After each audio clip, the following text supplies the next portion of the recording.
Welcome to the deep dive. Today we're exploring something really fascinating, maybe even familiar to some of you. It's this phenomenon where, a really brilliant, high-functioning mind, one that's practically designed for success, paradoxically becomes, well, its own worst enemy. Gets caught in this relentless cycle, right?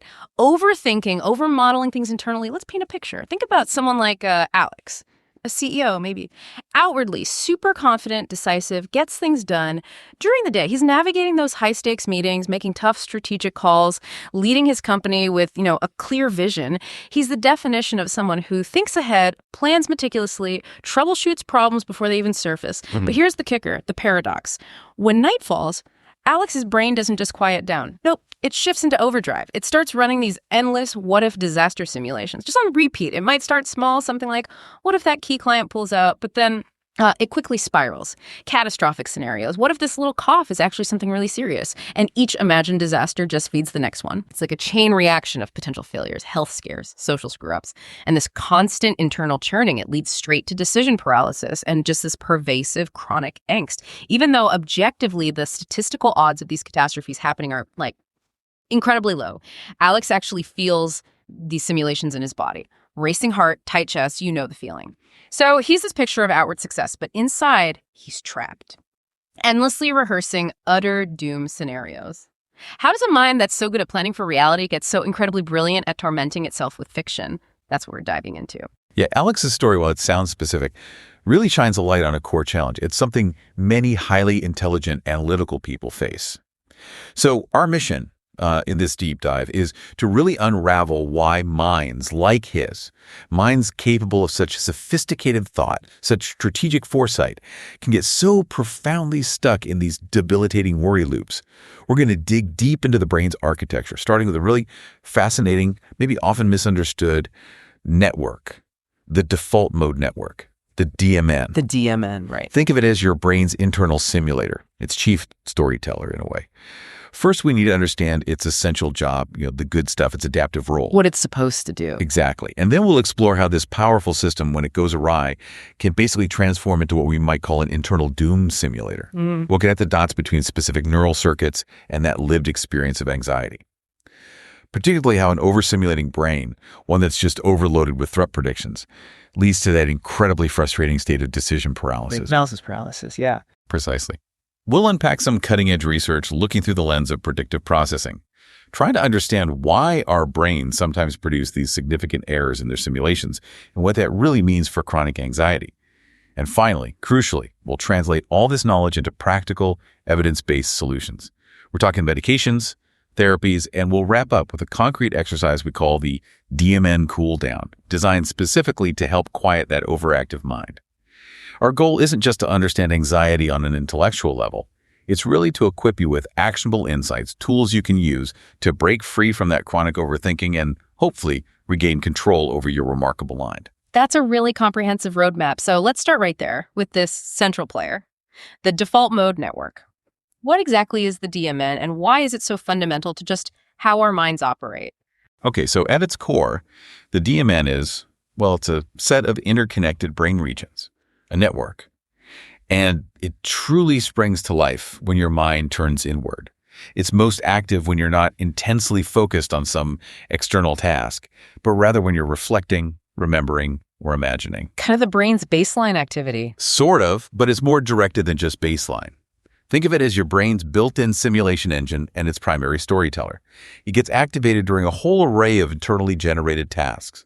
For instance, anytime you retrieve a memory, like recalling a conversation you had yesterday or a childhood event. That's your DMN firing up. Same goes for envisioning the future, whether you're planning a vacation, strategizing for a big project at work, or even just imagining what you might have for dinner tonight. Your DMN is heavily involved. So planning, remembering. Exactly. And also imagining hypothetical scenes, those classic what-if scenarios we all run through our heads. It's also absolutely crucial for social cognition. Thinking about what others might be thinking or feeling, empathizing with someone, even mentally rehearsing a tricky conversation you need to have. So understanding other people's perspectives. Yes. And even during periods of just unfocused rest, when your mind seems to be wandering, the DMN is highly active.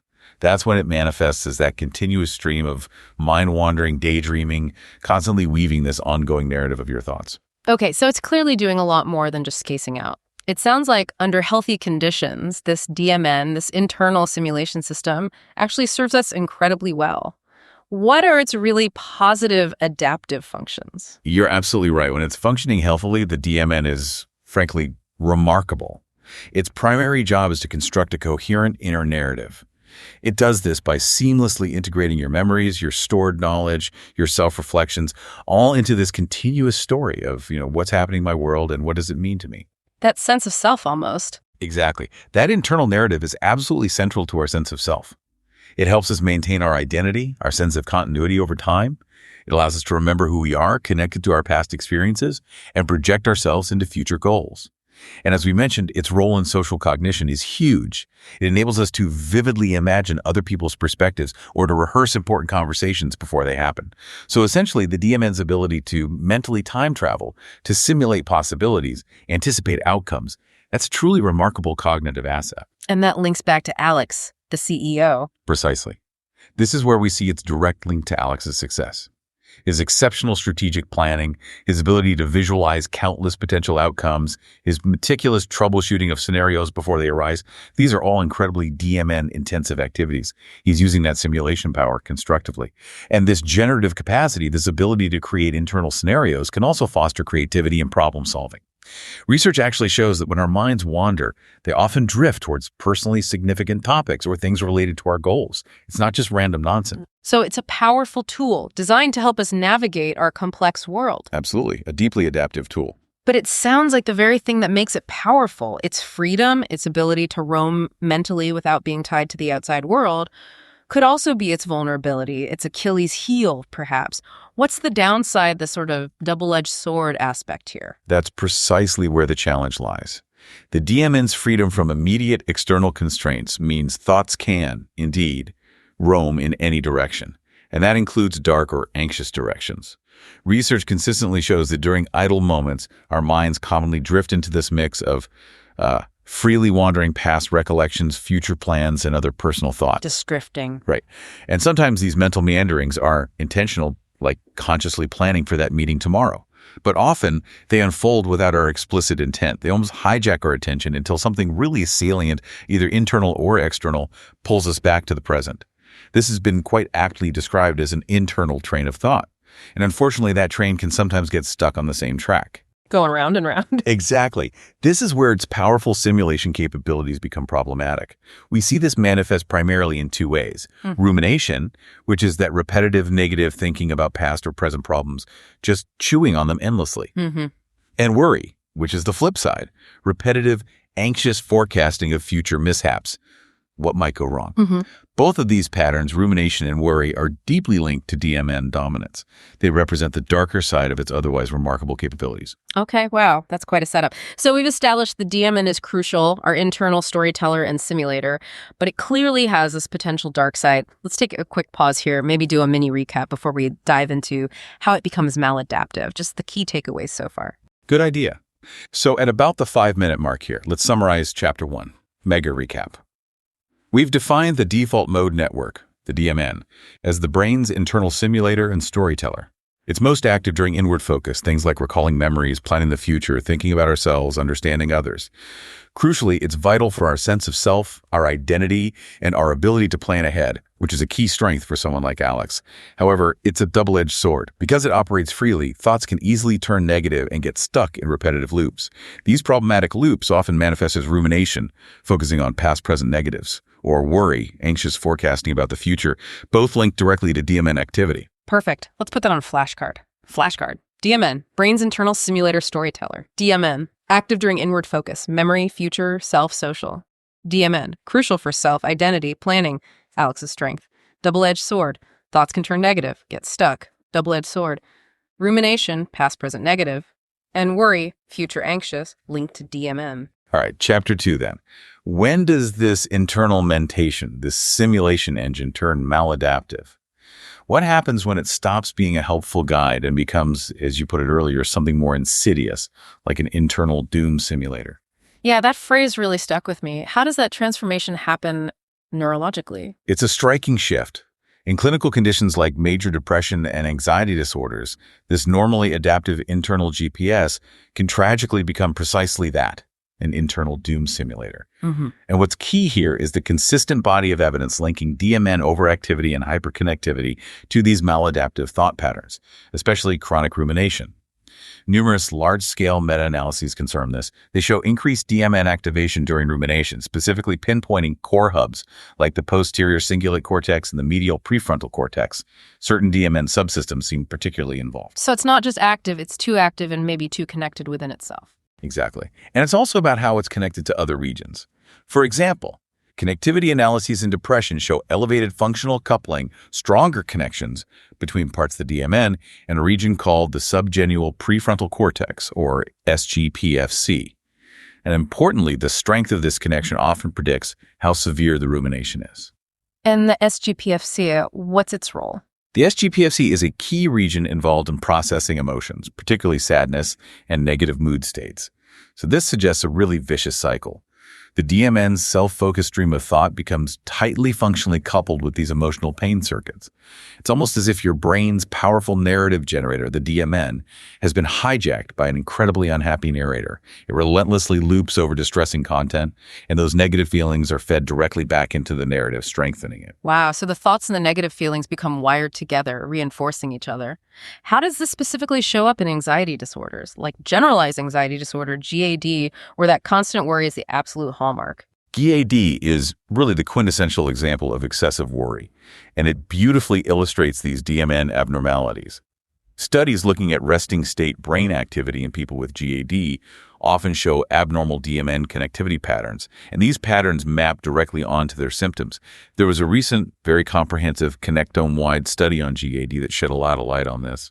Connectome-wide, meaning looking at connections across the whole brain. Exactly. They identified multiple hubs within the DMN and also within another important network called the salience network, SN, that showed altered connectivity, and the degree of alteration was tied to how severe the GAD symptoms were. Interestingly, they found that the psychological aspect of anxiety, the cognitive worry, the mental churning, was predominantly linked to hyperconnectivity within the DMN itself. So the DMN talking too much to itself, essentially. Okay, so the worry thoughts live mainly within the DMN loop. Right. But the somatic anxiety, the physical side, the jitteriness, the racing heart, that feeling of autonomic arousal that involve hyperconnectivity in both the salience network, which includes regions like the insula and amygdala, crucial for detecting bodily sensations and potential threats, and the DMN. So physical anxiety involves both the threat detector, SN, and the internal storyteller, DMN, being overly connected. Not quite overly connected to each other, but rather overly active and connected within themselves and involved in generating that physical feeling. But here's the really crucial finding from that study. They found significantly reduced connectivity between the DMN and the salience network in GAD. Reduced connection between them, that sounds counterintuitive if both are hyperactive. It does, but think about the SN's normal job. The salience network acts like a crucial neural toggle switch. It's supposed to efficiently shift your brain's attention between internal thought, when the DMN is dominant, and external focus, when your executive attention networks are engaged. It helps decide what's important right now, internal musings or external events. Okay, it directs attention. Right. It tells your brain when to pay attention to the outside world versus when it's appropriate to engage with inner thoughts. But in anxious individuals, like those with GAD, the DMN and the SN seem to fall out of sync. Both networks can be hyperactive independently, firing away, but their communication, their coordination is impaired. They aren't talking to each other properly. And the result of that poor communication? The result is you get stuck inside your own head.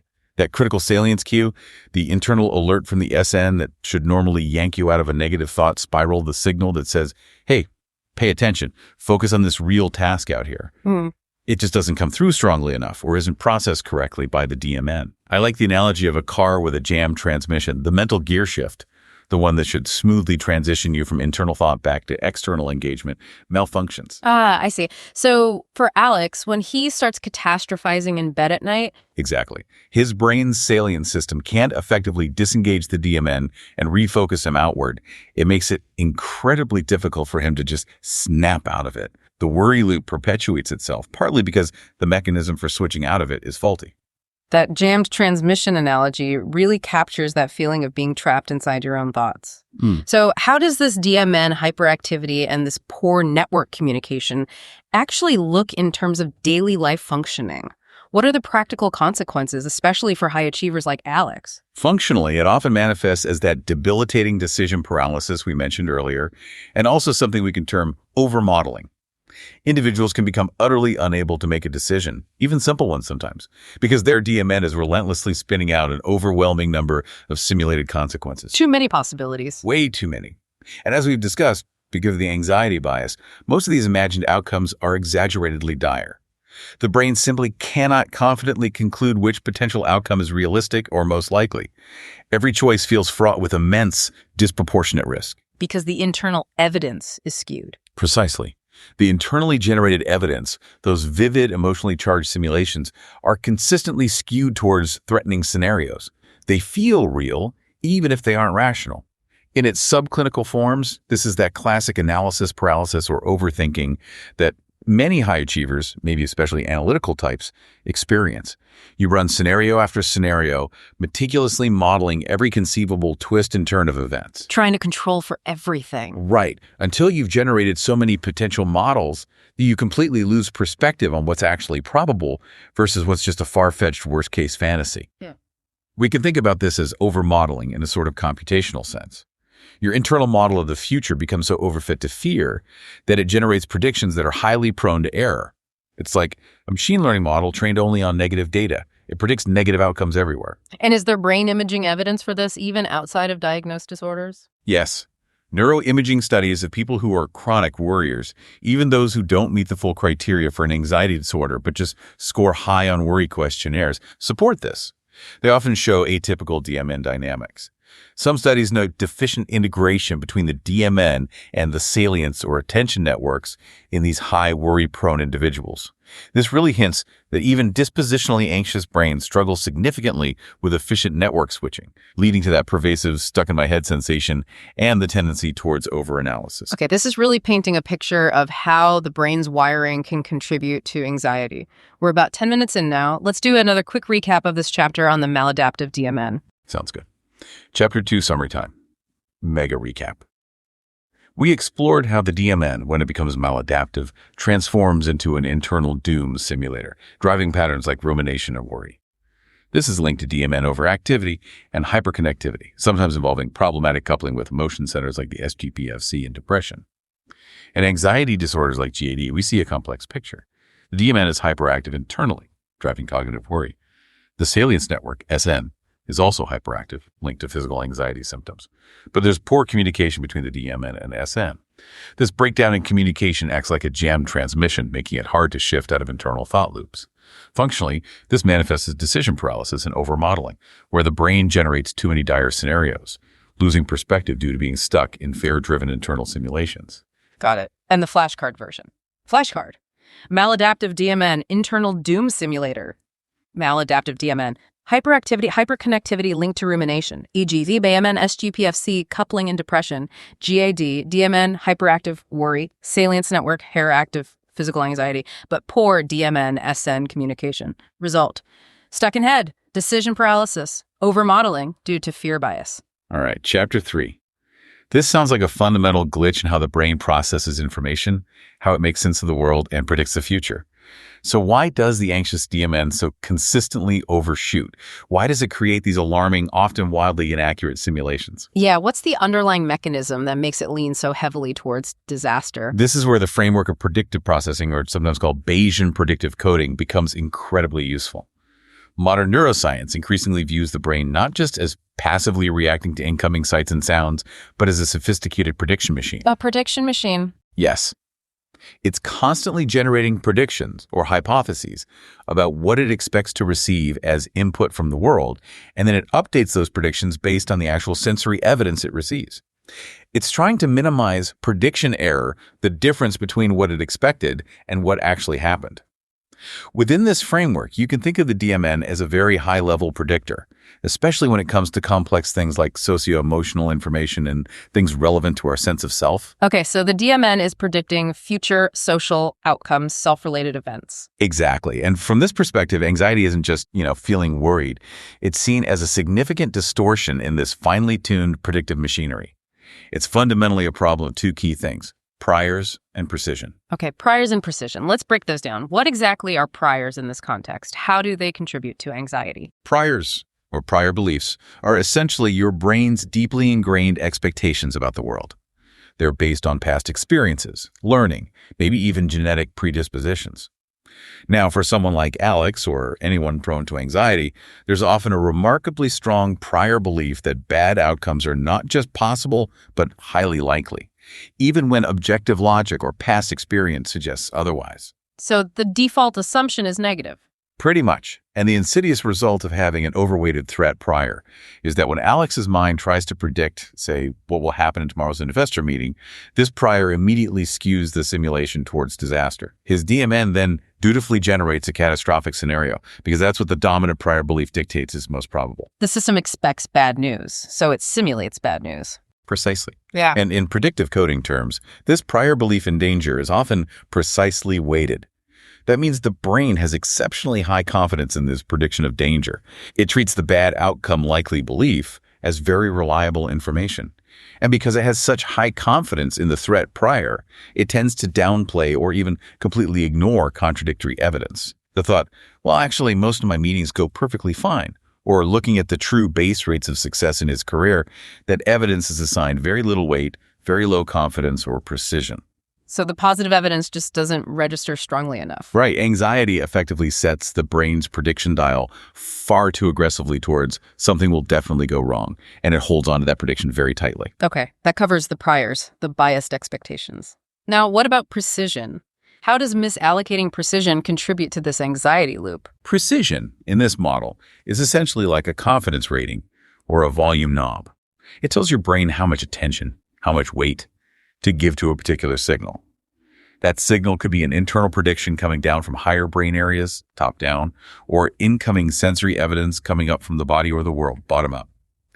Misallocating precision means the brain gets this weighting wrong.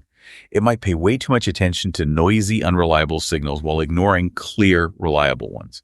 And this happens on multiple levels in anxiety. Okay, like bodily sensations. Exactly. Let's start at the bodily level, with interoception, the sense of your internal bodily state. Researchers like Paulus and Stein back in 2010 described how anxious individuals often experience noisily amplified interoceptive inputs. This means that normal internal bodily sensations like slight changes in heart rate, breathing, gut feelings are experienced as not only increased but also more erratic or noisy. A small fluctuation, maybe a flutter in the chest that someone else might barely notice or dismiss, gets disproportionately amplified in the anxious brain. It triggers an internal alarm bell. So small physical feelings get blown out of proportion. Yes, and then the anxious brain interprets these amplified signals through that negative threat prior we just discussed. The thought process becomes, wow, I feel really jittery inside, my heart's acting weird, something must be seriously wrong, even if there's no actual external danger. Compounding this is what's called imprecise top-down control. The anxious brain struggles to effectively downregulate these sensations, partly because its top-down predictions of what should be happening in the body are poorly calibrated or overly focused on threat. So it can't easily calm itself down physiologically? Right. Paulus and Stein came up with this really memorable phrase. They described anxiety as essentially an altered interoceptive state that arises from these noisily amplified, self-referential, predictive belief states. That's a mouthful. Let's break it down. Okay, noisily amplified. The body signals feel loud and erratic. Self-referential. They're interpreted through the lens of, what does this mean for me? Predictive belief states, driven by those strong priors expecting danger. In simpler terms, the anxious brain expects to feel afraid or threatened, that's the prior.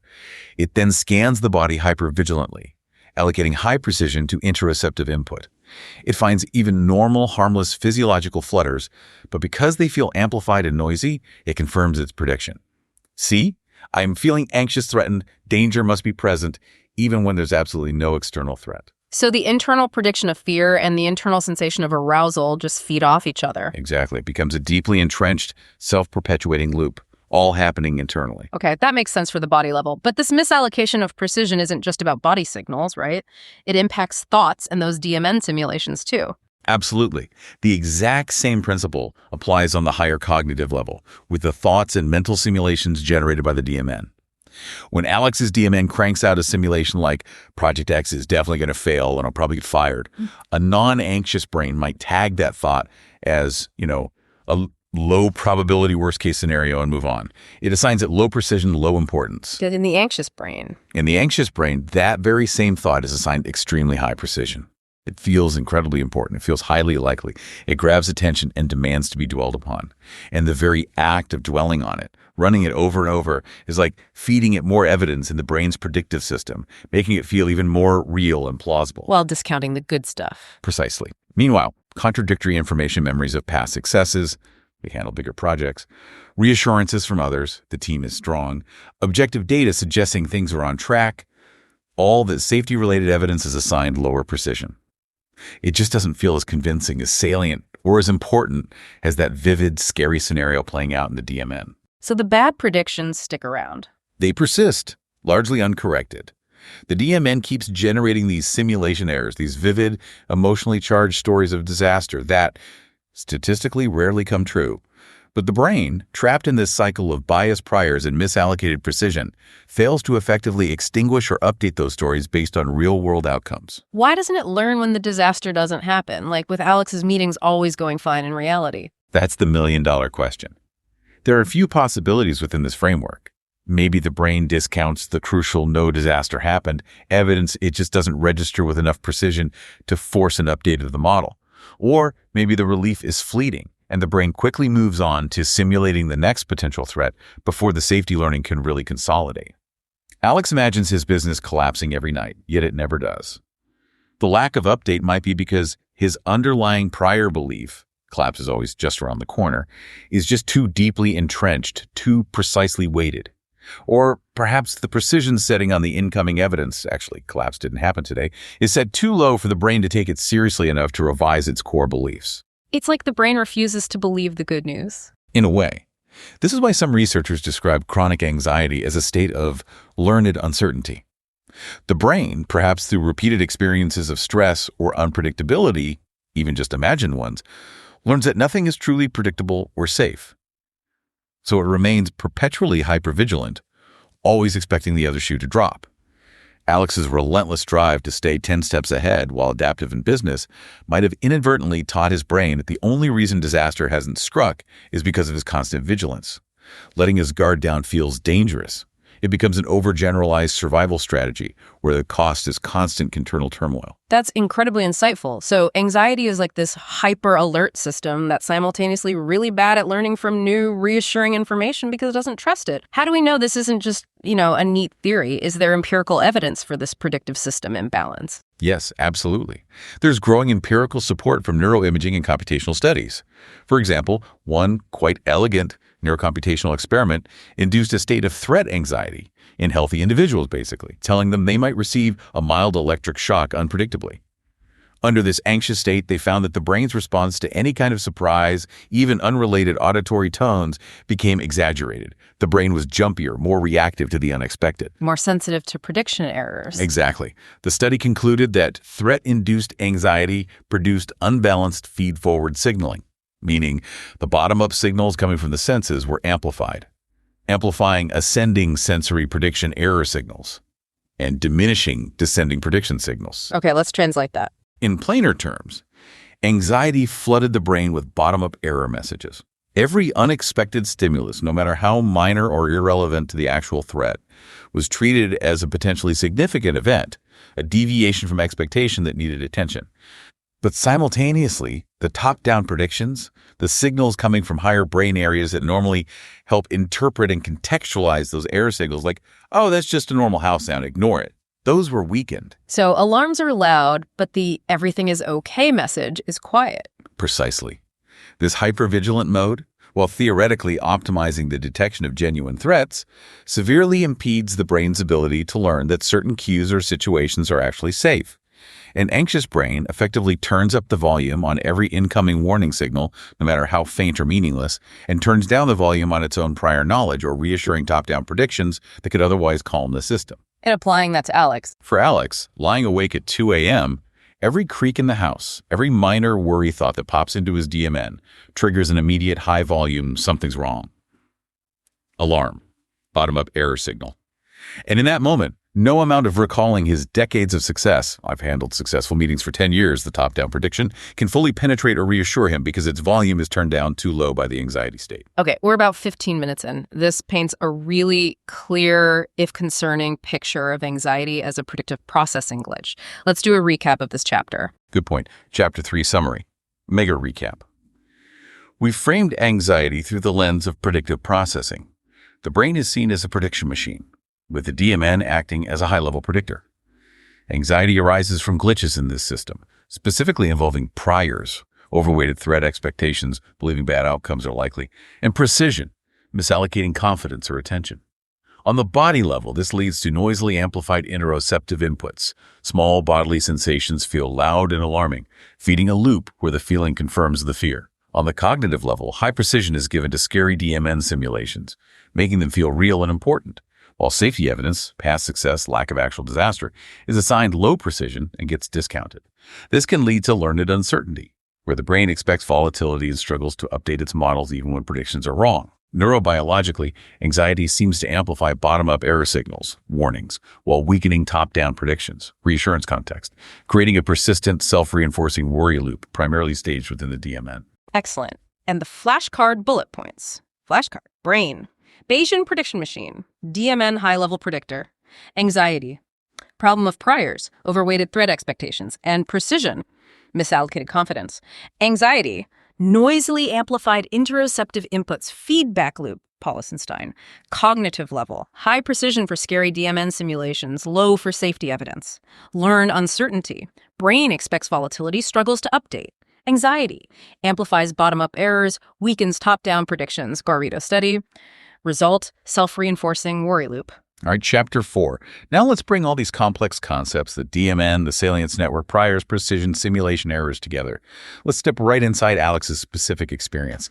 How do these dynamics play out in his daily life, particularly creating that stark contrast between his successful daytime persona and his nightly struggle? Yeah, let's make it concrete. What's happening in his brain during the day versus at night? Okay, so during the day, Alex is typically fully engaged. He's in meetings, answering emails, making critical decisions. His executive control networks, the parts of the brain responsible for focus, planning, and task execution, are running the show. They keep him firmly grounded in external reality. While his DMN might briefly flicker on for a quick brainstorm or a fleeting daydream, his salience network is largely doing its job effectively. It's keeping him on task, directing his attention outward to the demands of his CEO role. He's mostly in task-positive mode. So the external world keeps the DMN in check. Largely, yes. But when night arrives, everything changes. Those external demands cease. The emails stop, the meetings are over, the mental guardrails that the busy day provides effectively drop. For most people, this is a welcome opportunity for the brain to downshift, to relax. But for Alex, with his underlying predispositions, it's as if his DMN engine, which was idling during the day, immediately revs up into high gear. The internal world takes over. Okay, so he lies down, the external world fades, and the DMN kicks in. How does a seemingly normal, even benign thought transform into one of those full-blown, catastrophic simulations for him? Walk us through that slippery slope. It can happen incredibly quickly. He closes his eyes, his brain naturally defaults to its internal mode. Maybe it starts with a perfectly normal, adaptive DMN thought. Okay, what's on the agenda for tomorrow? Standard planning. Just reviewing the day ahead. Right. But almost immediately, because of neurobiology, that underlying threat bias, that overweighted prior belief that things might go wrong, subtly slips in. The thought shifts almost imperceptibly. The investor's lunch. What if they blindside me with a question I can't answer? This internal thought, now tinged with potential threat, triggers an immediate, perhaps slight jolt of anxiety. His heart might beat just a fraction faster. That's an alarm signal firing from a salience network, detecting a potential internal threat. The body starts reacting already. Exactly. And here's the critical juncture. Instead of dismissing that thought as unlikely or just normal pre-meeting jitters, his highly analytical DMN, the part of him that's so adept at problem solving and scenario planning, unfortunately takes this anxiety signal as a powerful prompt. The internal message becomes, Warning. Potential problem detected. Better simulate this scenario thoroughly to prepare. Using its strength against itself. Precisely. And this is where the maladaptive simulation, the simulation error, truly kicks into high gear. Alex's DMN begins mentally simulating the lunch meeting, but it does so in a profoundly distorted way, guided by that threat prior. He vividly envisions himself stumbling over words, the investors frowning disapprovingly, the crucial deal falling through. This detailed negative internal movie is his brain's simulation error, entirely internally generated, not based on current reality. But it feels real to him in the moment. It feels incredibly plausible, terrifyingly real. Why? Because his underlying anxiety, his priors, have already primed him to expect failure. The negative simulation perfectly matches his brain's biased prediction. So, high precision is assigned to it. And as he vividly imagines this failure, his amygdala, the brain's fear center, and his body respond as if the imagined event is actually happening right now. His heart starts pounding, his stomach twists into knots, and that intense bodily feedback then circles back, powerfully convincing his cortex, his thinking brain, see, I feel terrified. This is bad. I must be unprepared. This immediately pushes him deeper into anxiety and towards that decision paralysis we talked about. He starts frantically thinking, what should I do? Should I stay up all night preparing note cards? Should I try to postpone? No, I can't postpone. I just have to be absolutely perfect, flawless. So his brain gets completely trapped in this internally generated nightmare scenario, amplified by his body's fear response. What prevents him from using his logical, successful CEO brain to rationalize his way out? He knows he usually handles these meetings well in reality, right? He does know that, intellectually. But in that moment, his rational thought, I always handle these meetings well, the odds of catastrophic failure are tiny, is simply no match for the sheer emotional intensity being generated by this internal simulation and the bodily feedback loop. His salience network, remember, is supposed to toggle attention. But now, instead of reorienting him to the calm reality of his bedroom, it's hyper-alert, but ironically flagging internal threats, his own catastrophic thoughts and feelings, as the most salient, important things happening. So the alarm system is pointing inward. Yes. And because of that dysregulated, poor communication between the DMN and the SN, nothing external, like the quiet room, the comfortable bed, or internal, like rational counterarguments, can effectively refocus him. He's essentially trapped within an internal virtual reality, a terrifying VR simulation he's created for himself, and the exit button is jammed. From there, one worry seamlessly bleeds into the next, escalating the catastrophe. If this deal falls through, our Q4 earnings will tank, then our stock might plummet. Maybe I could even get ousted as CEO. Each successive scenario is objectively more improbable and dire than the last. But it doesn't feel improbable to him then. Not at all. To Alex's over-simulating brain, each potential negative outcome feels absolutely vital to simulate, driven by the faulty belief that fully envisioning the disaster might somehow help him avoid it. This is internal over-modeling at its absolute peak. The sheer quantity of internal models and negative scenarios multiplies exponentially, but their quality, their connection to reality, their accuracy, their usefulness diminishes drastically. It's just noise generating more noise. And this is where that precision misallocation really comes into play in his specific loop.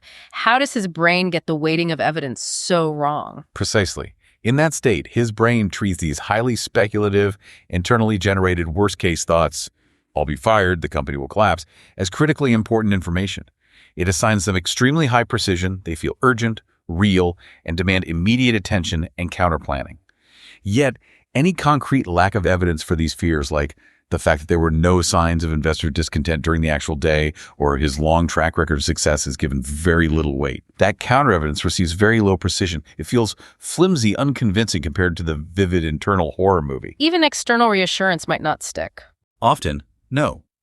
Even if his spouse, noticing his distress, offers a calm, external, salient cue like, honey, it'll be fine, you always do great, just go to sleep, Alex might feel a flicker of momentary relief. But very quickly, his DMN, stuck in its groove, pulls him back. She doesn't understand the stakes, the complexity. I better just double-check those Q3 figures one more time. And off he goes, maybe even getting out of bed at 3 a.m. to reread tomorrow's presentation for the 10th time. Leading to exhaustion and reinforcing the cycle. Exactly. By morning, he's mentally and physically drained. Now, here's the truly frustrating part of the cycle for people like Alex.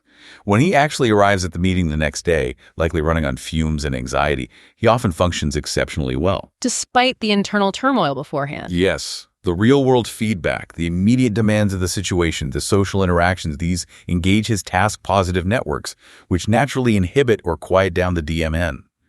The meeting goes fine, maybe even great. No disasters occur. So you'd think that concrete success would update his brain's model, right? Prevent the same worry next time. Logically, yes, but often it doesn't. By the very next evening, or maybe even later the same day, the pattern repeats with a new what-if scenario, a different potential disaster to simulate. Why? Because the core predictive model within his brain, the one with the overweighted threat priors and the miscalibrated precision settings, hasn't truly been fixed or updated by the single positive experience. He hasn't genuinely learned at a deep, predictive level from the consistent absence of catastrophe. Perhaps he attributes his success to sheer luck. Dodged a bullet that time. Or maybe his brain simply finds new, unrelated targets for its relentless worry engine. The underlying mechanism remains unchanged. Wow, it's quite the insidious trap. So Alex's case isn't just a personal struggle. It really highlights how even the sharpest, most successful minds can be incredibly vulnerable to this pattern. What are the broader implications here? It starkly highlights how a high-functioning individual, someone who seems outwardly invincible, can experience such intense internal suffering. Their intellect, their success, offers absolutely no guard against DMN overactivity or faulty predictive processing. In fact, you could argue that an imaginative, highly analytical, planning-oriented mind, the very qualities that likely contributed significantly to Alex's success, is exceptionally adept at generating these detailed, complex internal simulations. Anxiety then tragically turns as a powerful cognitive tool against the individual. Like having a powerful car with misaligned steering. That's a great analogy. A high-performance engine driving you straight into a ditch. Clinically, Alex might not even meet the full diagnostic criteria for GE or another anxiety disorder. He might be considered subclinical. But even this level of chronic anxiety profoundly erodes his quality of life, disrupts his sleep, and significantly impairs his decision-making capabilities over time. He might become more risk-averse than necessary. And longer-term risks. Absolutely. Over time, these chronic worry loops significantly increase his risk for developing clinical depression, often due to the persistent stress, the mental exhaustion, and the feeling of helplessness. It can also lead to significant avoidance behaviors. He might start delegating crucial investor relations meetings he used to handle, or hesitate on bold, innovative business strategies, all driven by this intense internal fear of imagined failure. So it impacts his work and life, even if he seems successful. Definitely. It becomes crystal clear that to effectively help someone like Alex, or anyone else caught in a similar rumination-prone, over-simulating cognitive style, we need interventions that are targeted.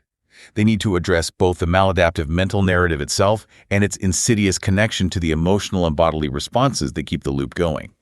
In essence, the goal has to be recalibrating the DMN and its intricate, often dysfunctional interactions with other key brain networks like the salience network. Okay, that's a really thorough breakdown of Alex's experience. We're coming up on 20 minutes. Time for our Chapter 4 recap. Right. Let's synthesize Alex's case. Mega recap. We walk through Alex's cycle.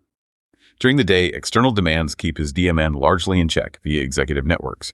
At night, when external focus drops, his DMN revs up. Benign thoughts quickly trigger his underlying threat bias, leading to catastrophic mental simulations, generation errors. These vivid imaginings feel real due to overweighted priors, triggering amygdala body fear responses, racing heart, etc., which then feed back to confirm the reality of the imagined threat to his brain. Dysfunctional DMN-SN coupling leaves him trapped in his internal virtual reality, unable to easily shift focus outward. This leads to decision paralysis and overmodeling, generating excessive low-quality disaster scenarios. Critically, his brain misallocates precision, giving high-weight importance to speculative fears and low weight to contradictory evidence or real-world safety signals. Even when real-world events, like successful meetings, contradict the worries, the underlying predictive model often fails to update, possibly due to attributing success to luck or immediately latching onto a new worry. This highlights that high-functioning individuals aren't immune. This pattern erodes quality of life and carries risks like depression and avoidance, underscoring the need for targeted interventions. Got it. Flashcard time. Flashcard. Alex's DMN revs up when external demands cease. Nighttime. Threat bias turns benign thoughts into catastrophic simulation errors. Amygdala body respond to simulations, reinforcing the reality of the imagined threat. DMN-SN dysregulation leads to being trapped in internal virtual reality. Precision misallocation. High weight importance on speculative threats, low weight on reality safety evidence. Precision misallocation. Real-world success often doesn't update the underlying predictive model. Precision misallocation. High-functioning individuals not immune. Risk of depression, avoidance behaviors. Okay, chapter 5. So we've seen the mechanisms and the lived experience. Now let's bring in some specific insights from leading researchers and clinicians. What does the broader scientific literature tell us about this constellation of DMN dysfunction, anxiety, and predictive processing errors? Yeah, let's ground this in the expert consensus. What are some key findings or models that really solidify this understanding? Well, first, there's a strong consensus, beautifully articulated in reviews by researchers like Jessica Andrews Hanna and her colleagues, emphasizing that the DMN isn't just some task-negative, idle network that turns on when you're bored. No, it's an active constructor of our inner world. Its primary role is integrating memory, language, and semantic knowledge, our understanding of concepts, to create that coherent internal narrative that's absolutely central to our sense of self over time. Work by Randy Buckner and others established this fundamental link between the DMN, self-referential thinking, and mental simulation years ago. So its core job is building our inner reality. Exactly. Huh. And that powerful capacity for constructing internal reality becomes deeply problematic when the content it generates turns persistently negative, when it gets stuck telling repetitive stories of doom and failure. And consider this. Estimates suggest that somewhere between 30 to 50% of our waking thoughts are self-generated or internally oriented. That just underscores how profoundly DMN dysregulation can impact our moment-to-moment experience. Half our waking life spent in internally generated thought. Yeah. And the link between DMN, hyperconnectivity, and rumination is solid. Very solid. Multiple large meta-analyses like those by Zhu and colleagues, or Lobois and others more recently, consistently confirm excessive DMN engagement during rumination. They pinpoint overactivity in those core DMN nodes we mentioned earlier. Furthermore, work by Hamilton and colleagues back in 2015 showed that excessive coupling, or connectivity, between DMN regions and key emotion centers, particularly that subgenual prefrontal cortex, SGPFC, involved in negative affect, strongly correlates with how severe a person's rumination is. So it's literally wired together more strongly in people who ruminate more. That's what the functional connectivity data suggests. It indicates a literal wiring together, functionally speaking, of introspection circuitry and negative emotion circuitry. Jessica Andrews Hanna also makes the insightful point that this kind of uncontrolled, self-generated thought often manifests as highly polarized mental content, meaning extremely negative, lacking nuance. This is a hallmark of anxiety and depression, that pervasive negativity bias or threat bias. Alex's tendency to simulate only the worst outcomes is a perfect example of this polarization. Okay, so the DMN's narrative gets hijacked by negativity. What about the neurocircuitry of anxiety itself, particularly linking the mind and body, that interoception piece? That brings us back to the influential model proposed by Paulus and Stein in 2010. Their neuroanatomical model explicitly links that heightened, noisy, interoceptive input, the amplified body signals, with distorted self-referential belief states mediated by brain regions involved in self-processing, like parts of the DMN. Their memorable conclusion was that anxiety, and they argued depression too, are fundamentally states arising from, and I quote again because it's so descriptive, noisily amplified self-referential interoceptive predictive belief states. Breaking that down again, noisy body signals interpreted through a self-focused lens based on expecting bad things. Exactly. And the neural basis for this is clear. We know there's high interconnection between the insula, the brain's primary interoceptive cortex where body sensations arrive, and the medial prefrontal cortex, MPFC. A key hub of the DMN crucial for self-related thought. And guess what? Both the insula and MPFC consistently show up with altered activity in neuroimaging studies of anxiety disorders. So the body sensing part and the self-reflecting part are both implicated and connected. Yes. The model suggests a problematic interplay. Heightened insula activation signals an interoceptive alarm, and the MPFC interprets that alarm through a catastrophic self-focused lens. This feeling means I'm in danger. That interplay drives the anxious state. This sounds like it involves multiple brain networks interacting poorly. Is there a model for that? Yes, absolutely. This leads us to the triple network model, which has become quite influential in understanding psychopathology, including anxiety. This model focuses on the interplay between three core large-scale brain networks: the default mode network, DMN, the salience network, NS, and the executive control network, ECM. DMN for internal thought, SN for detecting importance switching, ECN for focus planning. Precisely. And as we discussed with DID, a common finding is dysfunction within and between these networks. We saw evidence in GAD for a hyperactive DMN and a hyperactive SN, but with weak coupling or communication between them. Similar findings pop up across different conditions characterized by high worry or rumination like PTSD, or even just in highly worry-prone individuals without a formal diagnosis. You might see deficient integration between the DMN and the SN or ECN, or perhaps the SN fails to properly downregulate the DMN when a person needs to focus on an external task. So in plainer terms, what does that triple network dysfunction look like? It often looks like this. The internal thought network, DMN, is stuck in overdrive, generating worries or ruminations. The threat detection network, SN, is hyper-alert, potentially over-interpreting both internal feelings and external cues as dangerous. And the executive control network, ECN, which should step in to regulate attention, inhibit unwanted thoughts, and focus on goal-directed behavior, is underengaged or unable to effectively intervene. Researchers like Amit Ekin have suggested that this kind of network dysregulation might be a transdiagnostic feature, something common across many different mental health conditions, although the specific pattern might vary. For instance, depression might be characterized more by persistent DMN hyperconnectivity, while anxiety might feature more prominently that difficulty in switching between networks, that stuckness. Okay, and how does the predictive coding framework, which we discussed earlier, fit into these expert views? It provides a powerful explanatory layer. Carl Friston, a key figure in predictive coding, has conceptualized anxiety fundamentally as the brain getting stuck in a high uncertainty state, constantly predicting volatility and unable to resolve it. This ties back to that idea of anxiety as learned uncertainty. If the brain, through chronic stress or negative experiences, real or simulated, learns to expect the world, or its internal state, to be volatile and unpredictable, it might adopt a strategy of always predicting threat as a precautionary principle to minimize potential surprise. But that creates a catch-22, right? Exactly. It's a terrible irony. The brain's attempt to minimize surprise by constantly predicting threat inadvertently generates internal false alarms, those vivid worry images, the amplified body sensations. These false alarms then maintain the state of alarm and high uncertainty, preventing the predictive model from ever updating based on the usual absence of actual catastrophe.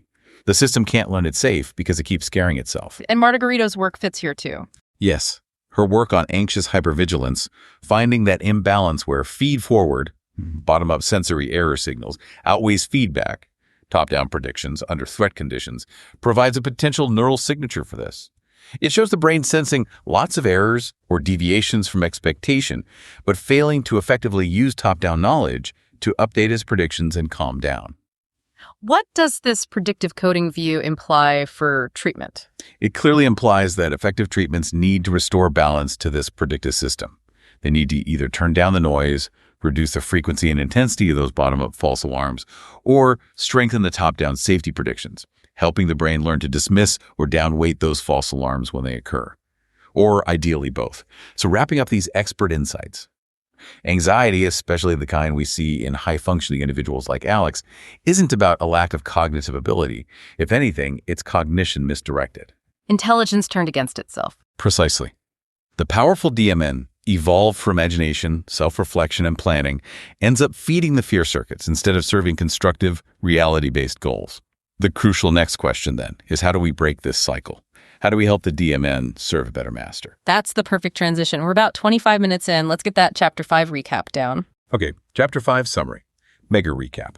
We synthesized insights from leading researchers. The DMN isn't passive, but actively constructs our inner narrative and sense of self. Andrews, Hannah, Buckner. In rumination, it becomes hyperactive and hyperconnected, often coupling excessively with emotion regions like the SGPFC, Zoo et al., Hamilton et al. Anxiety is understood through models like Paulus and Stein's, linking noisily amplified, self-referential, interoceptive predictive belief states, tying faulty body signals to self-focused threat beliefs, involving insula MPFC circuits. The triple network model highlights dysregulation between the DMN, salience network, SN, and executive control network, ECN, as common in anxiety, often manifesting as difficulty switching out of the DMN or poor top-down control. Predictive coding views anxieties as the brain stuck predicting high uncertainty, learned uncertainty, Friston, with an imbalance where bottom-up sensory error signals overpower top-down safety predictions. Garrido. Ultimately, this frames anxiety not as a lack of intelligence, but as intelligence misapplied, with the DMN hijacked by fear. Great synthesis. Flashcard version. Flashcard. DMN is active constructor of inner world central to self, Andrews, Hannah. Rumination involves DMN hyperconnectivity, Sue et al., and DMN SGPFC coupling, Hamilton et al. Anxiety. Noisily amplified self-referential interoceptive predictive belief states, Paulus and Stein, involving insula MPFC, triple network dysfunction, DMN, SN, ECN dysregulation, common in anxiety, difficulty switching, poor control, predictive coding, anxiety as learned uncertainty, Friston, amplified sensory error signals overpower safety predictions, Garrido. All right, Chapter 6, Breaking the Cycle. We've laid out the problem, the overactive DMN, the faulty predictions, the network imbalances. Now, how do we intervene? What are the leverage points for therapies and other strategies? Yeah, where can we actually push back against this system? Based on everything we've discussed, the core goals for intervention become pretty clear. We need to find ways to. 1, quiet down that DMN overactivity and hyperconnectivity. 2, untangle the DMN from the emotional alarm system, like the amygdala and insula. Reduce that negative feedback loop. 3, and critically, bolster executive control and present moment focus, essentially strengthening the brain's ability to pull itself out of those internal worry loops and re-engage with external reality or chosen tasks. Sounds like a multi-pronged attack is needed. Often, yes. The most effective approach usually combines different strategies, often blending pharmacological support with psychological therapies tailored to the individual. Okay, let's start with the pharmacological side then. You mentioned medications earlier. How do common treatments like SSRIs fit into this network and predictive processing picture? SSRIs, or selective serotonin reuptake inhibitors, are frequently a first-line treatment for chronic anxiety and depression. Their primary mechanism is gradually increasing the availability of the neurotransmitter serotonin, but they also promote neuroplasticity, the brain's ability to change and adapt over time. From a network perspective, research suggests SSRIs help dampen that excessive hyperconnectivity we see within the DMN and also in regions like the amygdala. They seem to promote more balanced network activity overall. So they calm the networks down. They seem to help normalize the overactivity. Several fMRI studies have shown, for example, that treatment with SSRIs like escitalopram can lead to reduced resting state DMN connectivity, bringing it closer to levels seen in non-anxious individuals. Clinically, what patients often report is less rumination, feeling less stuck on worries, and an increased ability to just let go of anxious thoughts. It feels like the DMN becomes less locked in those negative loops. And the physical symptoms? They often decrease too, likely because SSRIs can also reduce hyperactivity in the amygdala and insula, leading to fewer intense physical panic or anxiety signals being generated. How does this look through that predictive coding lens? What are SSRIs doing to the priors and precision? That's a really interesting way to think about it. One hypothesis is that SSRIs might work, in part, by reducing the gain or the volume on those bottom-up prediction error signals. They might turn down the intensity of that constant nagging prediction error yelling from the amygdala and related circuits. So even if the threat priors haven't fully changed yet, the brain doesn't react quite as strongly or assign as much precision to every little blip of uncertainty or negative possibility. Things feel less alarming. Okay, that makes sense for chronic anxiety management. What about beta blockers like propranolol? They're often used more situationally, right? How do they interrupt the worry loop? Exactly. Beta blockers are quite different. They're fast-acting and typically used as needed for specific situations that trigger anxiety, like public speaking or performing. Their main action is blocking adrenergic receptors, which blunts the effects of adrenaline. This directly reduces the physical symptoms of anxiety: the racing heart, trembling hands, shaky voice. So they target the body, not the thoughts, directly. Correct. But by doing so, they strategically remove a key component of the vicious cycle: the fuel of interoceptive feedback that normally amplifies worry. Remember how Alex's pounding heart convinces his brain he's in danger? If you short-circuit that physiological response with a beta blocker, you significantly weaken the loop. Beta blockers don't typically stop the anxious thoughts from arising, but they take away much of their visceral punch. Many performers find that if their body remains calm, their mind is much less likely to spiral into catastrophic thinking. The thoughts might be there, but they feel less compelling, less important. And the predictive coding take on beta blockers. From that perspective, beta blockers work primarily by reducing those noisy bottom-up signals coming from the body. They essentially send a message back up to the predictive brain signaling: all is quiet on the body front. This can, at least temporarily, help convince the brain that its prediction of imminent threat was overestimated, potentially increasing the precision of the safety signal. There's even some experimental use of beta blockers during therapy sessions, like exposure therapy, with the idea that dampening the fear response during memory recall might help recode traumatic or highly anxious memories, but that's still more experimental. Fascinating. Okay, so medications can help quiet the system or break the body-mind feedback loop. What about psychological strategies? How does something like cognitive behavioral therapy, CBT, directly tackle the brain's simulation errors and those faulty priors? CBT takes a very direct approach. It aims squarely at the content of the anxious thoughts and the underlying beliefs or priors that drive the anxiety. A core component is teaching you to identify common cognitive distortions. These are patterns of irrational or biased thinking, like catastrophizing, assuming the absolute worst outcome, all or nothing thinking, if I'm not perfect, I'm a total failure, mind reading, fortune telling, and so on. Alex's thought, if I'm not perfect, I'll be fired, is classic catastrophizing and maybe all or nothing thinking. So first, recognize the faulty thought patterns. Yes. And then the crucial next step in CBT is to actively challenge and reframe these distorted thoughts. You learn to question the evidence for the anxious thought, consider alternative, more realistic outcomes, and develop more balanced self-statements. So for Alex, instead of accepting, if I'm not perfect, I'll be fired, he'd work on reframing it to something like, okay, striving for excellence is good, but one minor imperfection in a meeting is highly unlikely to lead to being fired. I have a strong track record, and minor setbacks are normal and manageable. This sounds like directly retraining the brain's priors. That's exactly what it is from a predictive coding perspective. You're consciously adjusting the probability estimates your brain assigns to different outcomes, making them more realistic and less biased by fear. You're weakening the threat prior and strengthening more balanced or positive priors based on evidence. Neurologically, the idea is that over time, successful CBT helps create and strengthen new, more adaptive neural pathways. You're engaging your prefrontal cortex, your rational brain, to exert better top-down modulation or control over the amygdala and the DMN's tendency to generate negative simulations. When a worry thought arises, you develop a more automatic ability to counter it, distance yourself from it, or put it in perspective. And does CBT actually change brain activity? There's good evidence that it does. Studies have shown that successful CBT for anxiety disorders can lead to reduced DMN hyperconnectivity and normalization of overactivations in fear circuitry, like the amygdala. The brain physically changes as thinking patterns change.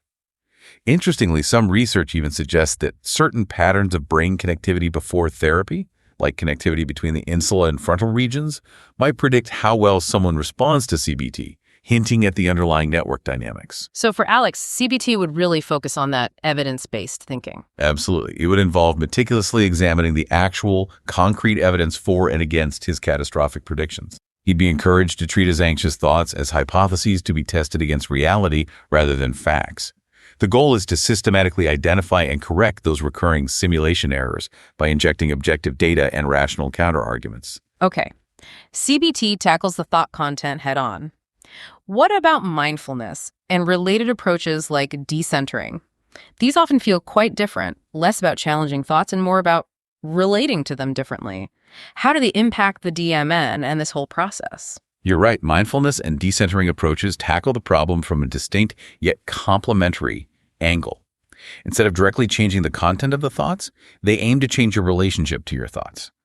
A core skill cultivated in mindfulness practice is decentering. This is the ability to observe your thoughts and feelings as transient mental events like clouds passing in the sky, rather than identifying with them as absolute truths or reflections of reality. So not getting caught up in the thought. Exactly. For Alex, when the thought Project X is doomed to fail arises, instead of immediately buying into it, believing it, and spiraling into anxiety, the decentering skill allows him to simply note it with a bit of distance. Ah, there's that familiar worry thought about Project X again. Interesting. Just a thought passing through. Yeah. This is closely related to the concept of cognitive diffusion in acceptance and commitment therapy, ACT, where you use techniques to unfuse from your thoughts, perhaps by labeling them and having the thought that, or using imagery to see them as separate from yourself. And how does practicing this affect the DMN neurologically? The impact can be significant. Neuroimaging studies of experienced meditators often show decreased activity in core DMN hubs during meditation, suggesting less self-referential chatter. They also sometimes show increased connectivity between the DMN and executive control regions. Better control over the DMN. That's the interpretation, that mindfulness training strengthens the brain's capacity to regulate the DMN, to intentionally disengage from rumination or worry when it arises. A 2022 meta-analysis confirmed that mindfulness practice alters resting state DMN connectivity in ways that are consistent with reduced self-referential processing and increased present moment awareness. And from the predictive coding view, what's mindfulness doing to precision? It's teaching the brain a profound lesson. Not all thoughts, especially anxious ones, are important or require immediate action. It helps recalibrate that precision weighting. Vivid, catastrophic thoughts might still appear in the DMN, but through mindfulness, you learn not to automatically assign them high precision. You practice not feeding them attention, instead gently anchoring your focus on current sensory input, like the breath. This implicitly tells the brain this internal signal is not as important as you think it is. It also fundamentally increases your tolerance of uncertainty and emotional distress, which is crucial because anxiety often stems from an intolerance of not knowing or not being in control. So for Alex, mindfulness would help him notice the anxious ideas without getting swept away by them. Precisely. It cultivates the skill to observe the doom simulator, starting up without immediately jumping into the simulation and reacting as if it's real. It creates a crucial space between the thought and the reaction. It's really interesting to contrast these two major approaches, CBT's reappraisal versus mindfulness's decentering. One seems to engage and reshape the thought, the other to step back and let it pass. How do they compare, especially for someone analytical like Alex? It's a great point of comparison. You can almost think of it as Eastern versus Western approaches sometimes, although that's a simplification. Mindfulness and acceptance strategies, often rooted in Eastern contemplative traditions, coach you to essentially accept the presence of the anxious thought without immediate reaction or judgment.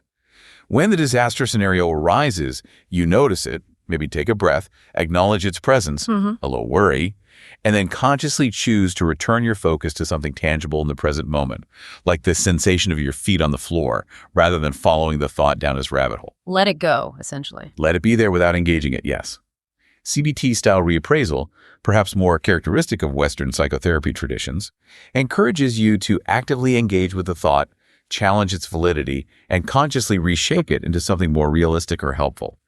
You actively talk back to the DMN's negative story, correcting its errors. So engage versus disengage. In a way. But what's interesting is that both strategies, though seemingly different, ultimately work towards increasing your metacognitive distance from the initial anxious thought. They both help you see the thought as a thought rather than as reality itself. Some research, for instance, in social anxiety, has found that decentering might actually be a key underlying mechanism contributing to the success of both mindfulness-based therapies and traditional CBT.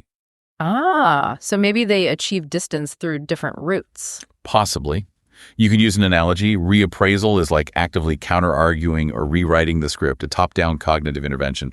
Mindfulness is more like changing the channel or turning down the volume by shifting your attention elsewhere, often to bottom-up sensory input, allowing the original scary broadcast to fade into the background. Which approach works better for an analytical mind? It really varies. Some analytical individuals love the logical structure of CBT, identifying distortions, weighing evidence, constructing counterarguments. It feels proactive and aligns with their problem-solving nature. Others find that constantly analyzing their thoughts, even to challenge them, can sometimes keep them stuck in their head. For them, the mindfulness approach of simply noticing and letting go, grounding in the body, can feel like a more profound release from the mental churn.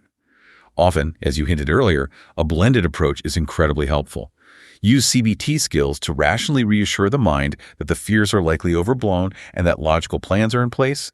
Then use mindfulness skills to let go of the residual worry energy and anchor in the present, rather than continuing to reanalyze. Beyond these core therapies, are there other specific techniques aimed directly at recalibrating precision, essentially, retraining the brain's confidence in its predictions, especially regarding bodily sensations or feared outcomes? Yes, there are techniques that target this quite directly, often falling under the umbrella of exposure-based therapies.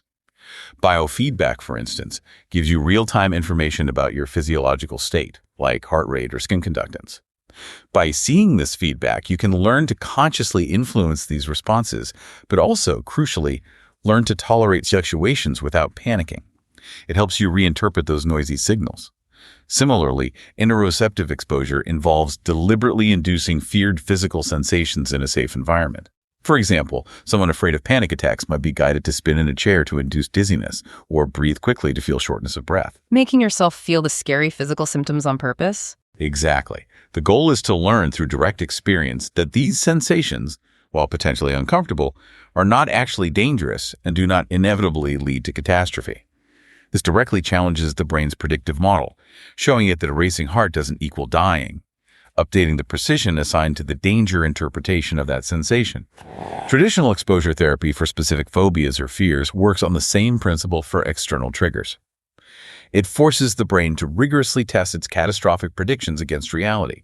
If your brain predicts, "I will experience utter humiliation and social catastrophe if I give this speech," and you give the speech and cut it reading, nothing truly terrible happens, your brain receives powerful disconfirming evidence. The prediction error favors safety this time. Hopefully, yes. The challenge, however, lies in ensuring the brain actually encodes and integrates this new disconfirming evidence effectively. As we discussed, chronic worry can create a bias where positive or neutral experiences are discounted or explained away. "I just got lucky. They were just being nice." So the learning doesn't stick. Right. That's why therapists conducting exposure work meticulously help the client process the experience afterward, explicitly highlighting the non-event of the feared catastrophe and reinforcing the learning. In predictive coding terms, they're actively working to help the client increase the precision or weight assigned to the disconfirming safety evidence, while simultaneously decreasing the prior confidence held in the original catastrophic belief. It's about forcing the model to update based on new data. This is fascinating. We're seeing how therapies map onto these neural and computational models. What about emerging or more biological interventions? You mentioned psychedelic-assisted therapy earlier. How might that fit into disrupting these entrenched DMN patterns? Yes, the research into psychedelic-assisted therapy, often using compounds like psilocybin from magic mushrooms or MDMA in conjunction with psychotherapy, is showing really intriguing potential, particularly for treatment-resistant cases of depression, PTSD, and anxiety, where rumination is a major factor. From a brain network perspective, one of the most consistent findings with classic psychedelics like psilocybin is that they temporarily but dramatically suppress DMN activity and connectivity. While the DMN goes quiet, there's often an increase in global brain connectivity. Different networks that don't usually talk much start communicating more freely. So it shakes up the brain's usual patterns. That's the idea. It's almost like shaking up or resetting entrenched, rigid neural network patterns, potentially including those maladaptive loops involving the DMN. Some researchers speculate that this might create a window of opportunity, a period of increased neuroplasticity, where therapeutic work can be particularly effective in helping individuals break free from old patterns. From the predictive coding standpoint, there's speculation that psychedelics might work by profoundly reducing the precision or confidence assigned to high-level priors, those deeply rooted, often unconscious beliefs and self-narratives, including maladaptive ones about threat or self-worth. By temporarily dissolving these rigid priors, the brain might become more open to new learning and perspective shifts. Is there fMR evidence for this DMN suppression? Yes. Early but influential fMRI studies showed that psilocybin dramatically lowers DMN connectivity and increases communication between different networks. Importantly, the extent of this DMN disintegration during the psychedelic experience often correlated with long-term reductions in depressive symptoms or rumination reported afterward. Now, it's crucial to emphasize this is still largely experimental, conducted under strict clinical supervision, and definitely not a mainstream treatment yet. But it represents a really exciting frontier where neuroscience, particularly network science and predictive coding ideas, is intersecting with novel therapeutic approaches for conditions often characterized by rigid, stuck patterns of thought. So if we were to design an integrated plan for someone like Alex, based on all these insights, what might that look like, combining different approaches? Absolutely. A multimodal approach would likely be best for Alex. It might involve 1. Pharmacology, perhaps starting with an SSRI to help reduce the overall sting and intensity of the anxiety and rumination, dampening the system's reactivity and making it easier to engage in therapy. 2. Psychotherapy, CBT. Engaging in CBT specifically tailored to challenge his catastrophic thinking patterns about work, health, etc. He learned to identify his specific cognitive distortions, gather evidence against his fears, and practice generating more realistic and nuanced expectations, directly retraining those threat priors. 3. Psychotherapy, mindfulness ACT. Incorporating mindfulness practices to improve his ability to decenter from unproductive worry thoughts when they arise, especially during those vulnerable nighttime hours. Learning to simply let thoughts pass without engaging, and anchoring in the present moment through breath or body sensations. 4. Situational tools. Perhaps having a low dose of a beta blocker available to use strategically before particularly high-stakes meetings, primarily to manage the physical symptoms and prevent the body feedback loop from escalating his mental anxiety in those specific moments. Or using specific breathing techniques as an immediate grounding tool. So tackle it from multiple angles: brain chemistry, thought content, relationship to thoughts, and body sensations. Exactly. The overall goal of such an integrated plan would be to progressively weaken those entrenched maladaptive DMN patterns associated with worry, while simultaneously strengthening alternative neural pathways linked to factual reasoning, present moment awareness, and emotional regulation. And encouragingly, research supports this. Successful treatment for anxiety and depression, whether pharmacological or psychological, often leads to measurable normalization of DMN connectivity and activity patterns. The brain becomes more flexible, better able to shift between its constructive default mode functions, and effectively exit rumination loops when needed. Okay, we've covered the science, the experience, and the therapeutic approaches in incredible detail. Now let's bring this right down to the ground level. For anyone listening who recognizes themselves in Alex's story, for those moments when your mind is just overheating with worry, when that DMN simply will not quit spinning disaster scenarios, what can you do right here, right now to cool it down? This is where our practical DMN cooldown exercise comes in. It's designed as an immediate, in-the-moment technique to help you shift your mental gears. Think of it as pulling yourself out of that overactive, internally focused default mode and deliberately grounding yourself back into a more present, externally aware state. The core principle behind it is external sensory anchoring. We're going to intentionally redirect your brain's focus away from the internal simulations and onto your here and now sensory experience. This actively disrupts the worry loop. Shifting gears, like you said, from internal overdrive to grounded reality. Precisely. Let's walk through the steps together. Imagine you're caught in one of those loops right now. Step 1. Recognize and pause. This is the absolute first and maybe most crucial step. The very moment you become aware that you're stuck, you catch yourself spinning those what-if scenarios, mentally arguing, rehearsing future disasters, feeling that familiar knot of anxiety tighten. Simply acknowledge it. You can say to yourself, maybe even gently aloud or just in your mind, something like, okay, I notice I'm caught in my head right now, I'm worrying. This simple act of mindful recognition creates a subtle but vital space, a moment of distance between you, the observer, and the overwhelming thoughts. Then, gently but deliberately, pause that runaway train of thought. You can physically signal this pause to your mind and body by taking one slow, deep inhale and then letting out a long, slow, complete exhale. This consciously marks the transition from being on autopilot worry to engaging in intentional self-regulation. Okay, so recognize the loop, label it, and hit the pause button with a breath. What's next? Step 2, belly breathing. Ground and body. Now continue that conscious breathing, but shift your focus to breathing slowly and deeply down into your belly. Put a hand on your abdomen if it helps.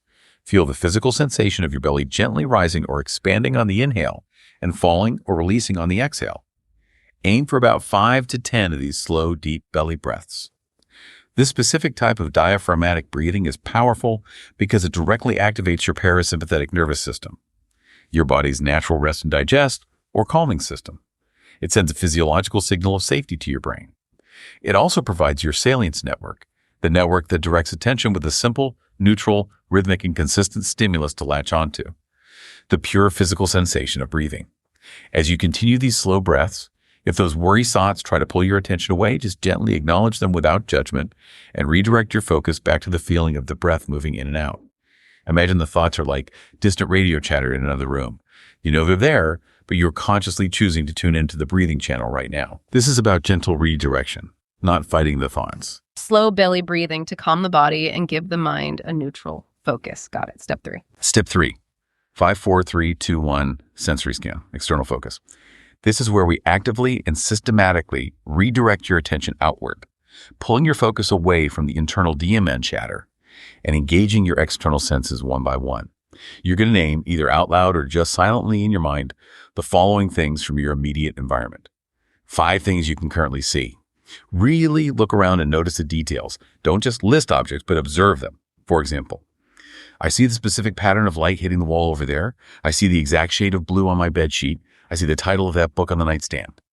Take your time with each one as if you're studying it for the first time. 4 things you can currently feel through touch. Bring your awareness to physical sensations. Notice perhaps the cool air from the vent on your face, the comforting warmth, the weight of the blanket on your feet, the specific texture of your shirt fabric against your skin, or the firm pressure of your head against the pillow. Focus on the nuances. Is it soft, hard, rough, smooth?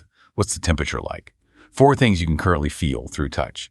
Bring your awareness to physical sensations. Notice perhaps the cool air from the vent on your face, the comforting warmth and weight of the blanket on your feet, the specific texture of your shirt fabric against your skin, or the firm pressure of your head against the pillow.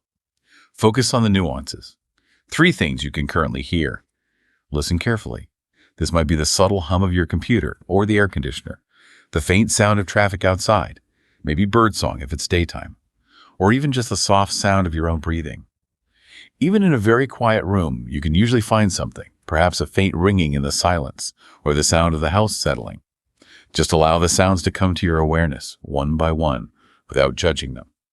4 things you can currently feel through touch. Bring your awareness to physical sensations. Notice perhaps the cool air from the vent on your face, the comforting warmth and weight of the blanket on your feet, the specific texture of your shirt fabric against your skin, or the firm pressure of your head against the pillow. Focus on the nuances. 2 things you can currently smell. Take a moment to notice any scents in the air. Perhaps it's the lingering smell of soap on your hands, the fabric of your pillow, or maybe coffee brewing downstairs. If you can't consciously smell anything right now, that's okay. You can gently shift your mind to name 2 scents you generally find pleasant, activating a positive recall, like fresh-cut grass or baking bread. 4 things you can currently feel through touch. Bring your awareness to physical sensations. Notice perhaps the cool air from the vent on your face, the comforting warmth and weight of the blanket on your feet, the specific texture of your shirt fabric against your skin, or the firm pressure of your head against the pillow.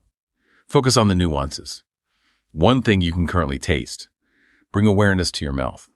This might simply be the neutral taste of your own saliva, or perhaps a lingering hint of mint from toothpaste or coffee you drank earlier.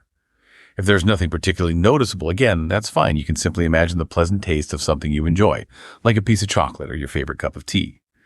This engages yet another sensory pathway. So, systematically engaging sight, touch, hearing, smell, and taste. Why is this 5-4-3-2-1 technique so effective? It's incredibly powerful for a few reasons. First, it forces your brain to allocate significant attentional resources to processing incoming external sensory information.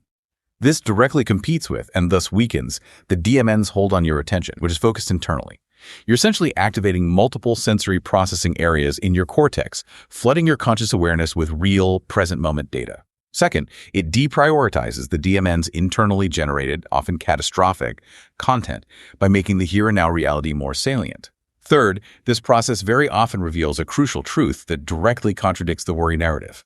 In this exact physical moment, you are likely safe. Your immediate environment is usually non-threatening.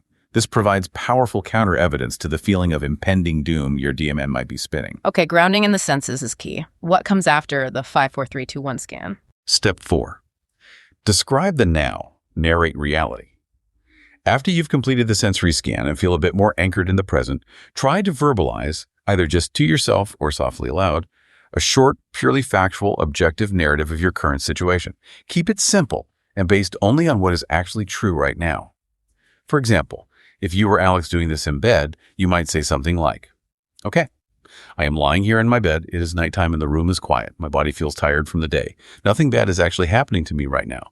I'm just thinking anxious thoughts about tomorrow. But at this exact moment, I am safe in my bed, and there's nothing that requires my immediate attention or action." By stating this plainly and objectively, you are essentially doing 2 things.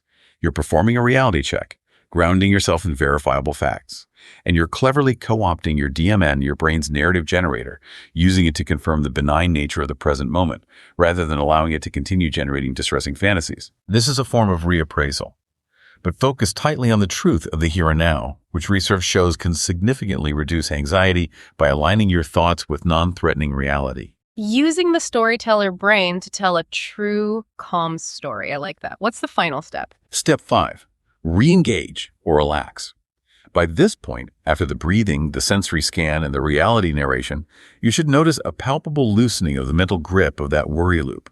Your heart rate has likely slowed, your breathing is calmer, and your mind probably feels a bit less frantic and more in your body, more present. From this more grounded state, you now have a few conscious choices depending on the situation.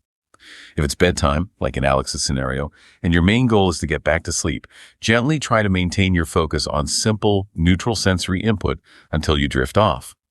This could be the steady rhythmic hum of a fan, the comforting physical sensation of the weight of your blanket, or the gentle sound of your own breathing. If new worry thoughts try to intrude again, you might silently repeat a simple, calming phrase on each slow exhale, something like, "Right now, I am okay," which is calm and quiet. This provides just enough gentle mental occupation to block the return of random worries without creating new mental effort or analysis. If it's daytime, however, and you've just used this exercise to halt a worry spiral and need to refocus on work or life, the next step is to immediately engage in a concrete task or a pleasant activity. The key is action outside your head. The intention here is to actively occupy your brain with external stimuli and purposeful behavior so that the DMN doesn't immediately find a vacuum and rev back up into its worry mode. This could be something as small as getting up to stretch and drink a glass of water, tidying one small area of your desk, or completing a quick 5-minute chore that requires your physical attention. Any activity that gives you a sense of taking constructive action in the external world helps solidify the shift out of the internal default mode. That makes sense. Maintain the present focus or engage externally. Is there anything else you can add if worries are particularly persistent? Yes, there's one optional, but often very helpful add-on, especially if certain worries feel very urgent or keep circling back demanding immediate solutions. This is step 6. Set a worry appointment. Optional add-on. This is a powerful technique borrowed from CBT. If a specific thought like, "But I absolutely must figure out if I should change my entire strategy for tomorrow's presentation right now," keeps persisting, consciously decide to schedule a specific worry appointment with yourself to address it later. Choose a specific time, preferably during daylight hours when your executive functions are typically stronger and you feel less vulnerable. For example, you might actually take out a notepad or use a note app and write it down. Worry appointment. Plan investor Q&A contingencies tomorrow at 3:00 p.m. for 15 minutes. This simple act is something powerful. It sends a message to your anxious brain saying, "Okay, I hear you. This feels important. I'm not ignoring it. I'm simply postponing dealing with it until a more appropriate and productive time. We will address it deliberately then." Often, when that scheduled time actually arrives, the issue feels significantly less urgent, or you're able to approach it in a far more rational, calm, and productive headspace. For Alex at night, he might write down, "Think through worst-case meeting scenarios with a clear head during my coffee break tomorrow morning." This active scheduling can effectively free his mind now for genuine rest, rather than exhausting, unproductive late-night analysis. That's a really practical tip. So what's the long-term impact of regularly practicing this DMN cool-down exercise? The long-term impact comes from consistent practice. By regularly using this sequence when you notice yourself getting caught in worry, you're essentially training your brain in 2 critical ways. First, you become much better at recognizing the early subtle signs of an overstimulation spiral starting up, allowing you to intervene sooner before it gains momentum. Second, you actively strengthen the neural pathways associated with self-awareness, emotional regulation, sensory grounding, and present moment focus. You are, in effect, teaching your salience network how to more effectively pull the emergency brake on the DMN when it enters a runaway worry mode, and how to efficiently refocus your attention onto the real, non-threatening world here and now. Over time, this consistent practice can significantly reduce both the frequency and the intensity of those worry loops as your brain learns and reinforces a new, more adaptive pattern. When we start feeling anxious, we notice it. We breathe, we ground ourselves, and we choose where to put our attention, rather than just letting the worry thoughts dictate our experience. We've covered a truly remarkable amount of ground today. We've journeyed from the intricate neural networks deep within the brain, like the DMN, all the way to the deeply personal internal narratives that shape our moment-to-moment experience. For many of you listening, especially those who maybe have that naturally analytical, systems thinking kind of mind, it can be incredibly helpful, I think, to remember that your brain is this exquisitely evolved organ. It's designed for incredible feats of thought and planning. Sometimes, however, as we've seen, it can misapply its formidable strengths. Anxiety, in many ways, truly is often intelligence turned in on itself. The very circuits that grant us imagination, foresight, strategic planning capabilities, they can paradoxically create internal fictions so convincing, so seemingly real, that they end up terrifying us. But the core message here, I hope, is that understanding this fundamental mechanism, how the DMN works, how predictive processing can go awry, is profoundly empowering. It means these complex circuits aren't just mysterious black boxes. They can be understood, they can be observed within ourselves, and most critically, they can be guided. As we've explored in depth, the default mode network isn't inherently the enemy. It's a core, vital part of how we make sense of our lives, reflect on our past, and project ourselves into the future. It simply needs to be kept in balance. When it's properly calibrated, when it's skillfully managed, it serves us brilliantly. It helps us set ambitious goals, anticipate potential challenges constructively, and plan our path forward with clarity. But when it runs unchecked, when it gets stuck in those negative loops fueled by biased predictions, it can flood our minds with imagined defeats, with endless catastrophic what-ifs, and ultimately, it can sap our energy, erode our confidence, and lead to that frustrating state of paralysis. So, the next time you find yourself caught in that internal storm of anxious predictions, maybe late at night like Alex, remember his story and remember the powerful science we've discussed today. Try to recognize, okay, my DMN is likely in hyperdrive right now. It's probably connected to a hair trigger alarm system in my brain that's mistakenly labeling these internal thoughts as urgent, real-world threats. And then, crucially, recall that you possess a formidable toolkit. We've talked about simple grounding breathing exercises. We've walked through the 5-4-3-2-1 sensory scan. We've discussed actively reframing distorted thoughts with CBT principles, and we know that when needed, professional help can make a huge difference. All of these strategies, in their own way, are aimed at resetting your brain's sometimes overzealous prediction machine. You can learn to gently but firmly remind your brain, hey, thank you for trying so hard to keep me safe. I appreciate the vigilance, but right now, these specific predictions feel off base. They aren't matching reality. Let's come back to what we actually know is true right now. In doing so, you are leveraging both profound self-awareness and practical technique to short-circuit anxiety's insidious power to paralyze. That's beautifully put. And ultimately, the goal here isn't about trying to eliminate the DMN or somehow stopping ourselves from ever thinking about the future. That would be both impossible and, frankly, undesirable. We need that capacity. Rather, the true objective, the path towards greater well-being, is cultivating what we might call neurocognitive flexibility. This is that invaluable ability to gracefully and intentionally shift between different modes of being, between actively doing and planning and consciously being present in the moment, between meticulously thinking ahead and mindfully experiencing what's happening right now. For a high-functioning person like Alex, achieving this flexibility means reclaiming that immense amount of mental energy that was previously being wasted in chronic, unproductive worry loops. It means strategically reapplying that energy towards real, value-driven actions and pursuits that actually matter to them.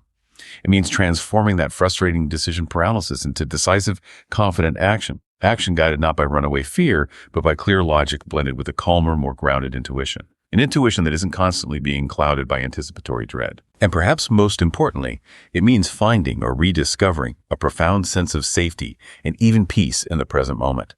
Because when you truly learn to attend to the here and now, fully and without the anxious filter, you often discover that it is far safer, far kinder, and far more abundant with possibilities than your over-simulating, threat-biased mind would ever lead you to believe.